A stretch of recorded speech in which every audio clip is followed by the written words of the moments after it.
스티븐 코베가 쓴 그 책 중에 성공하는 사람들의 7가지 습관이라고 하는 책이 있습니다. 이 책의 내용은 뭐냐면은 성공한 300명의 사람들을 조사해 봤더니 그들에게 공통적으로 나타나는 7가지 습관이 있더라라고 하는 것이죠. 그 7가지 습관을 기록한 책이 바로 성공하는 사람의 7가지 습관이라고 하는 책입니다. 그 중에 한 가지 습관이 뭐냐면은 일의 우선순위 정학입니다. 그들은 일에 있어서 우선순위를 정해놓고 일들을 해나갔다라고 하는 것이죠. 소위 말해서 긴급한 일의 유혹에 빠지지 않냐고 중요한 일에 우선순위를 두고 살았다라고 그 책에 쓰여져 있습니다. 긴급성과 이 중요성이라고 하는 시간적으로 긴급한 것과 시간적으로 긴급하지 않지만 그러나 멀게 봤을 때는 굉장히 중요성이 있는 그것을 가지고 이 긴급성과 중요성을 기준으로 해서 일의 4가지 유형을 말하면서 중요하면서도 긴급한 일이 가장 중요한 우선순위다라고 그 책에서 말하고 있습니다. 여러분, 이 우선순위라고 하는 문제는요, 이것은 옳고 그름의 문제가 아닙니다. 우선순위의 문제는 좋은 것과 그리고 더 좋은 것과 가장 좋은 것 중에 무엇을 먼저 선택하느냐라고 하는 문제인 것이죠. 그러니까 옳고 그름의 문제가 아니라 뭐라고요? 좋은 것과 그 다음에 더 좋은 것과 가장 좋은 것 중에 무엇을 선택하느냐라고 하는 것이 우선순위의 문제입니다. 예를 들면은 우리가 하나님을 사랑하는 것과 이웃을 사랑하는 것 중에 어느 것이 더 옳습니까? 둘 다 옳은 거 아니에요.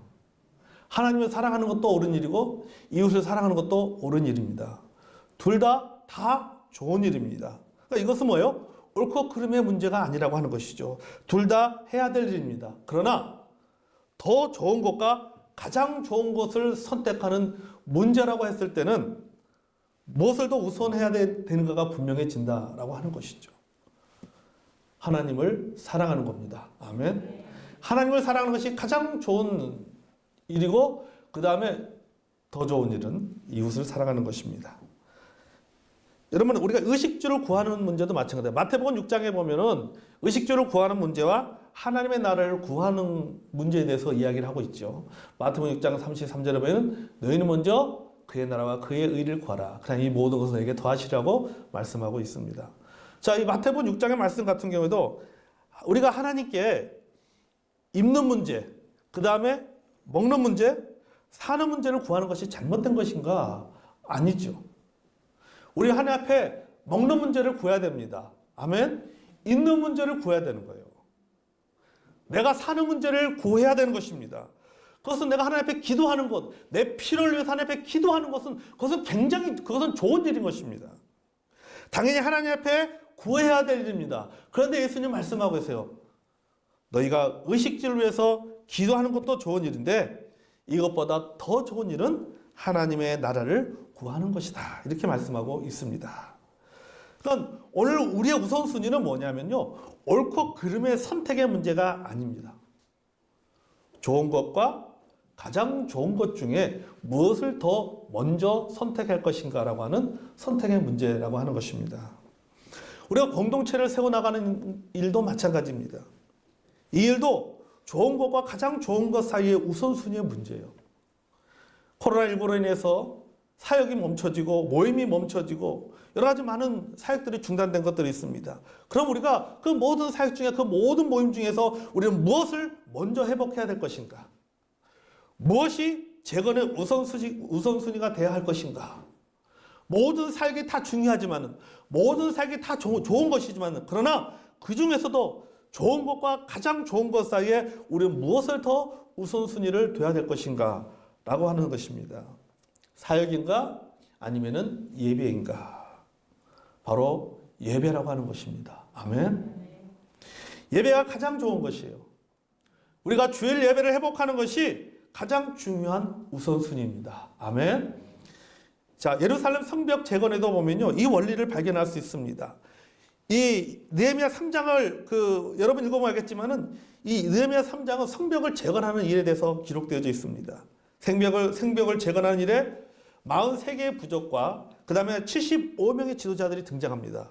그리고 성벽 전체를 42개의 구역으로 나누어 가지고 이제 성벽을 건축하게 되는데, 그 시작과 성벽을 건축하게 되는 그 시작점과 그 끝 지점이 어딘가라고 하는 것이죠. 3장 1절을 보겠습니다. 그때 대제사장 엘리야십이 그의 형제 제사장들과 함께 일어나 양문을 건축하여 성별하고 문짝을 달고 또 성벽을 건축하여 한메야 망에서부터 하나넬 망대까지 성별하였고. 자, 3장 마지막 절 32절도 보면요, 성모퉁이 성문에서 양문까지는 금장색과 상인들이 중수하였느니라. 아멘. 자, 보십시오. 양문, 예루살렘 성벽을 재건하는 데 있어서 양문에서 시작하여 양문으로 마무리가 됩니다. 시작이 양문이고 마무리가 양문입니다. 이 일을 누가 했어요? 대제사장과 제사장들이 이 일을 해나갔습니다. 일반적으로 성벽을 쌓는 이유는 외부의 공격으로부터 방어할 목적으로 성벽을 쌓습니다. 그런데 느헤미야는 예루살렘 성벽을 쌓으면서 외부의 공격보다도 더 우선순위의 개념을 가지고 있었습니다. 그건 뭐냐면 양문을 건축하는 것이었어요. 성벽을 쌓는 일보다도 가장 먼저 시작해야 될, 다시 말해 성문을 쌓는 데 있어서 가장 먼저 출발점이 뭐냐면 양문을 건축하는 것이었습니다. 느헤미야는 예루살렘 성벽을 재건하면서 양문을 중심으로 재건했어요. 그리고 양문을 건축하는데 누구를 동원했냐면은 제사장들에게 양문을 건축하게 하고 문을 달아서 성별, 즉 거룩하게 구별하였다라고 이야기하고 있습니다. 3장에 보면요, 우리가 이 성벽을 재건하면서 다른 곳은 성별한 곳이 없습니다. 오직 양문만 성별을 하다 그랬어요. 다른 곳은 성별하지 않았습니다. 오직 양문만 거룩하게 구별했습니다. 그렇다면은 왜 양문에 그토록 신경을 쓰고 재건의 가장 중요한 우선순위로 여겼을까라고 하는 것이죠. 예루살렘 성벽과 붙은 여러 가지 그 망루도 있고 또 문들도 있는데 다른 문보다 오직 이 유난히 양문에 집착하고 양문을 세우는 데서, 그리고 거기에는 특별한 하나님의 사람들을 동원해서 그 양문을 건축하게 하고 그곳에 성별, 다시 말해서 거룩하게 구별한 이유가 무엇인가라고 하는 것이죠. 양문은 예루살렘 성전에서 가장 가까운 문입니다. 예루살렘 성벽에는요 8개의 문이 있습니다. 8개의 문이 있는데 그 중에서 양문은 아주 독특한 특징을 가지고 있는 문입니다.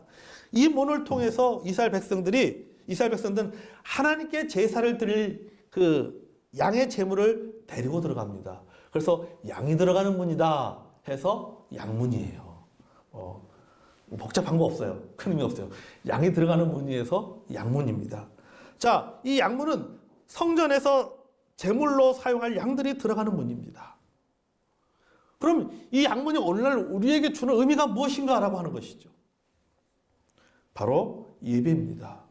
왜냐하면 양문의 용도가 그 사실을 말하고 있어요.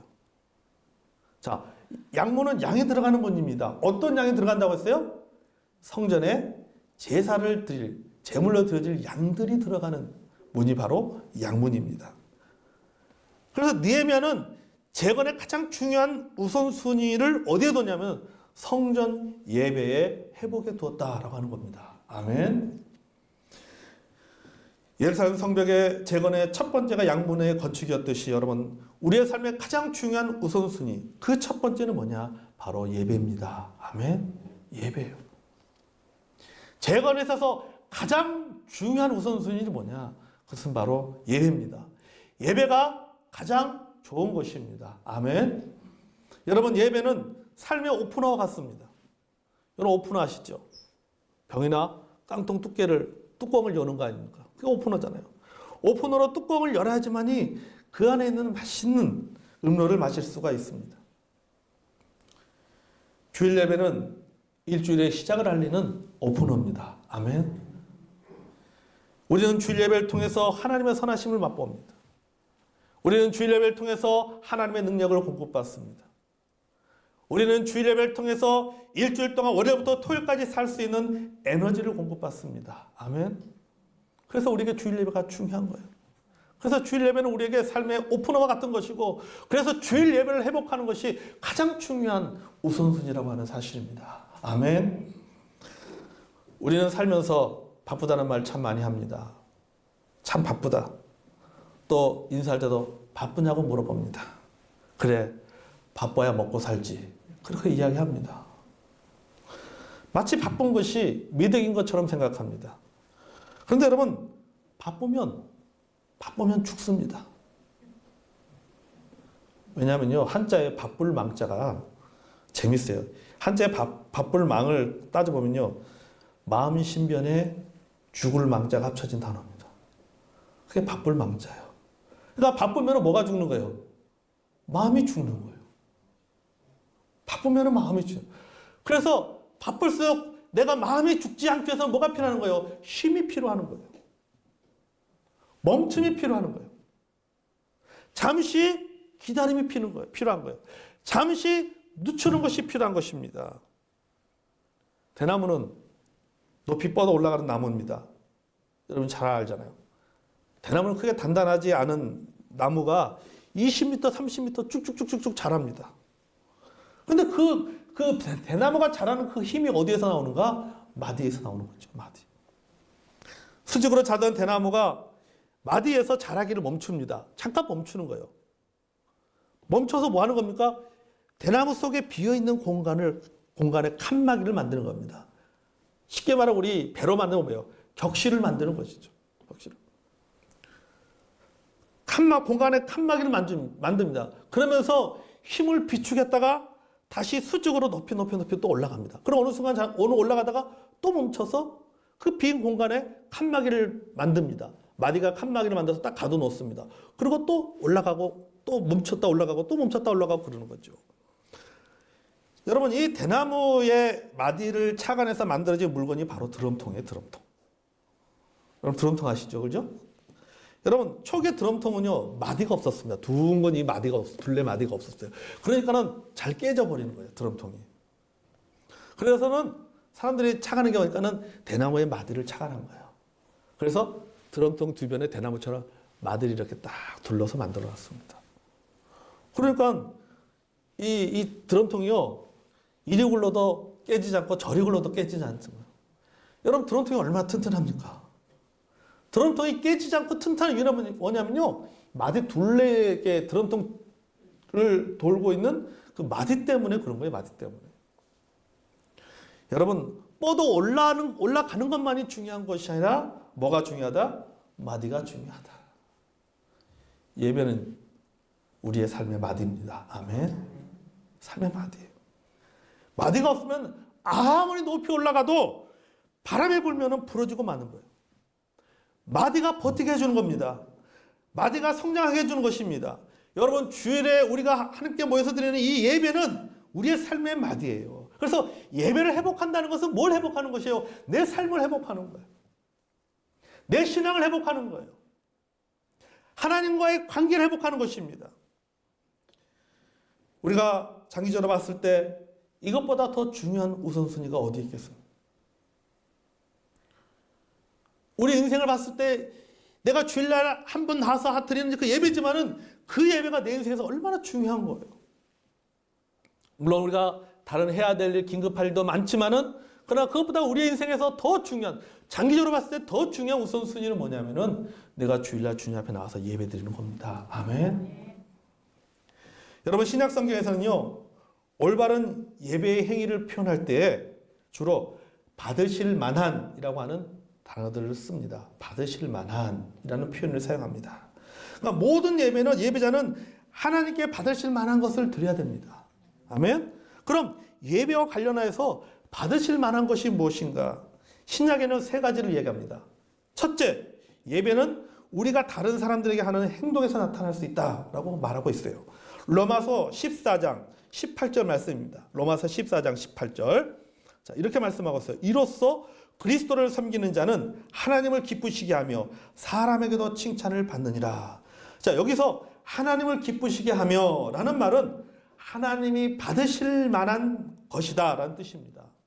하나님이 받으실 만한 것이다. 하나님이 받으실 만한 재물이라는 의미라는 거예요. 그러면 이 제물이 무엇인가 하면요, 믿음이 약한 자들에 대한 배려예요. 여러분 로마서 10장 전체를 쭉 읽어보면 무슨 내용이 나옵니까? 믿음이 약한 자들에 대해서 믿음이 강한 자가 어떻게 배려해야 되는지가 나온 것이 로마서 14장의 내용입니다. 그러면서 말하는 거죠. 하나님이 믿음이 약한 자들을 배려하는 것, 다시 말해서 너가 다른 사람을 배려하는 것, 다른 사람들을 섬기는 것, 이것이 하나님이 받으실 만한 것이다 라고 얘기하고 있는 거예요. 그것이 뭐냐? 그게 예배다고 하는 거죠. 빌립보서 4장 18절 말씀입니다. 빌립보서 4장 18절 말씀. 내게는 모든 것이 있고 또 풍부한지라 에바브로디도 편에서 너희가 준 것을 받음으로 내가 풍족하니 이는 받으실 만한 향기로운 제물이요 하나님을 기쁘시게 한 것이다. 자, 이 말씀이 무슨 본문의 배경을 보면 빌립보 교회 성도들이 바울의 필요를 도와주었습니다. 그것에 대해서 바울이 감사하면서 빌립보 성도들에게 말하고 있는 것입니다. 하나님께 받으실 만한 예배다라고 표현하고 있는 거예요. 여러분들이 나를 섬겨주신 것이 그것이 하나님께 받으실 만한 예배다라고 이렇게 표현하고 있는 거예요. 그러니까 뭐예요? 예배라고 하는 것은 뭡니까? 성도들과 사랑을 나누는 겁니다. 아멘. 그러니까 주일날 우리가 단순히 우리가 주일날 모이는 이유는 뭡니까? 모여서 뭐 하는 거예요? 나누는 겁니다. 뭘 나누는 거예요? 사랑을 나누는 거예요. 사랑을. 둘째 예배는 우리의 개인적인 행동을 포함합니다. 에베소서 5장 8절에서 10절의 말씀입니다. 너희가 전에는 어둠이었더니 이제는 주 안에서 빛이라. 빛의 자녀들처럼 행하라. 빛의 열매는 모든 착함과 의로움과 진실함에 있느니라. 주를 기쁘시게 할 것이 무엇인가 시험하여 보라. 여기에 기쁘시게 할 것이 무엇인가? 기쁘시게 한다는 말은 헬라어로 받으실 만한 의미에서 나온 거예요. 자, 이런 뜻입니다. 착함과 의로움과 진실함, 즉 선을 행하는 것이 하나님이 받으실 만한 예배의 행위다라고 하는 거죠. 그러니까 예배라는 것이요. 예배는 나눔이에요. 다른 사람에 미치는 영향력입니다. 우리는 예배라고 하는 주일날 예배라고 하는 예배로 함께 공예배로 함께 모여서 우리는 뭐 하는 거예요? 우리는 나누는 거잖아요. 그렇죠? 사랑을 나누고 서로 섬김을 나누고 그러면서 서로에게 영향을 미치는 겁니다. 서로가 영향을 주고받는 거예요. 그래서 하나님이 하나님은 어디나 계시기 때문에 내가 얼마든지 따로 예배할 수 있겠지만은 그래도 불구하고 우리가 주일날 모여야 될 이유가 바로 여기 있는 겁니다. 아멘. 셋째, 예배는 우리가 하나님을 찬송하는 겁니다. 히브리서 13장 15절입니다. 그러므로 우리는 예수로 말미암아 항상 찬송의 제사를 하나님께 드리자. 이는 그 이름을 증언하는 입술의 열매니라. 자, 16절에도 보면 앞에 세 가지를 다 포함하고 있습니다. 16절 그 다음 보면요. 히브리서 13장 16절에 보면 오직 선을 행함과 서로 나누어 주기를 잊지 말라. 하나님은 이 같은 제사를 기뻐하시느니라. 아멘. 이 같은 제사가 뭡니까? 하나님은 이 같은 예배를 기뻐하시느니라. 하나님을 찬양하는 것, 선을 행하는 것, 다른 사람들과 함께 나누는 것, 이 모두가 영적 예배의 행위예요. 이것이 무엇에 기초를 관계에 기초를 두고 있잖아요. 하나님과 관계를 기초에 두고 있고 성도와 성도의 관계에 기초를 두고 있습니다. 그러므로 우리는 모여서 온전한 예배를 드릴 수 있어야 됩니다. 아멘. 우리가 주중에는 내가 개인적으로 하나님 앞에 예배를 드리지만은 그렇지만은 우리가 주일이라고 하는 날에 우리가 정해진 장소에서 모여서 함께 예배해야 될 이유가 바로 여기 있는 거죠. 내가 얼마든지 개인적으로 혼자 예배 드릴 수 있지만 그럼에도 불구하고 우리가 함께 모여야 될 이유, 그것은 바로 예배는 또 한편의 예배는 나눔의 행위이기 때문이에요. 예배를 통해서 우리는 뭐 하는 거예요? 코이노냐를 이루는 것. 하나님과 나와의 코이노냐를 이루고 성도와 성도 사이에 코이노냐를 이루는 그것이 바로 공적 예배의 기능 중에 하나예요. 그것 자체가 뭡니까? 그것 자체가 예배의 행위예요. 에베소 2장 19절에서 22절에 보면요. 우리 한번 찾아볼까요? 에베소 2장 19절 22절 보면요. 자, 여러분 에베소 2장 우리 한번 19절에서 22절 보겠습니다.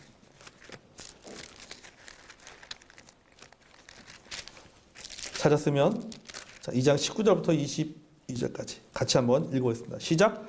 그러므로 이제부터 너희는 외인도 아니요 나그네도 아니요 오직 성도들과 동일한 시민이요 하나님의 권속이라. 너희는 사도들과 선지자들의 터 위에 세우심을 입은 자라. 그리스도 예수께서 친히 모퉁이 돌이 되셨느니라. 그의 안에서 건물마다 서로 연결하여 주 안에서 성전이 되어가고 하나님의 성령 안에서 하나님이 거하실 초소가 되기 위하여 그리스도 예수 안에서 함께 지어져 가느니라. 아멘. 자, 이 말씀이 뭡니까? 우리는 모두가 다 하나의 가족이라는 거예요. 우리는 모두가 천국의 시민권자라는 것입니다. 우리는 모두가 공동 운명체라고 하는 것입니다. 여러분, 교회 건물인 것을 알 수 있잖아요. 그래서 여러분, 우리는 정기적으로 모여야 되는 거예요. 우리는 하나의 벽돌입니다. 여러분, 벽돌이 모여서, 벽돌은 모여서 뭐가 되는 거예요? 그래야지 건물이 되는 거죠. 우리가 개인이 하나하나가 하나님 앞에 하나님의 성령이 거하시는 그 성전이지만은 그 성전이 모여서 하나의 완벽한 완전한 성전을 이루게 된다라고 하는 겁니다. 아멘. 그래서 여러분 우리가 주일날 모여야 되는 거죠. 그래서 우리는 정기적으로 모여야 됩니다. 성도들이 정기적으로 모일 때 하나님의 역사, 하나님의 능력, 하나님의 위로하심이 나타납니다. 아멘. 여러분 구원받은 성도들 모여 하나님을 예배할 때 그곳에 여러분 찬양이 흘러넘치고 서로가 서로에 대해 자극받아서 하나님께 예배드리게 되는 것입니다. 하나님을 사랑하는 마음과 마음이 모이는 것이죠. 하나님을 찬양하는 마음과 마음이 모입니다. 하나님을 고백하는 마음과 마음이 모인 것입니다. 여러분 얼마나 뜨겁겠습니까?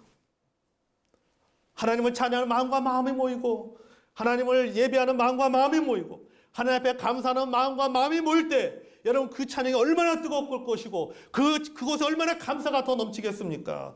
그것이 얼마나 큰 감격이 되겠습니까? 여러분 그것 모였을 때 얼마나 큰 감동이 있겠습니까? 그래서 뭐 하는 거예요? 모여야 되는 거죠. 혼자 찬양하는 것보다 5사람이 찬양하는 것이 더 낫고 5사람이 찬양하는 것보다 10사람이 모여서 찬양할 때 그 열기가 더 뜨거운 거예요. 내가 찬양할 때 찬양하면서 느끼는 감동도 있지만은 누군가의 찬양을 들으면서 느끼는 감동이 있는 거예요. 독장을 통해서 느끼는 감동도 있지만은 합창을 통해서 느끼는 감동도 있는 거죠. 그래서 여러분 우리는 모여야 됩니다. 아멘. 그래서 여러분 공동체 예배의 회복이 우선이 돼야 된다고 하는 겁니다. 아멘. 혼자 예배드리는 것도 그것도 좋은 일이지만은 그러나 우리는 함께 모여서 예배하는 것이 가장 좋은 일입니다. 아멘. 주일날 공동체 예배를 드리지 않으면서 주님을 사랑한다고 여러분 말하지 말아야 됩니다. 예배도 안 드리면서 난 주님을 사랑한다라고 말하는 것은 그것은 비겁한 변명에 불과한 거예요. 만일 내가 편할 때만 교회 나오고 내가 여유 있을 때만 교회 간다면 내가 일이 없을 때만 교회 간다면 열매 맺을 수 없어요. 성장할 수 없어요. 그것은 하나님을 경외하는 성도의 모습이 아닙니다. 그저 내가 여유 있을 때 생각날 때 한 번씩 간다고 하면 그것이 어찌 여러분 신앙생활이라고 말할 수 있겠습니까?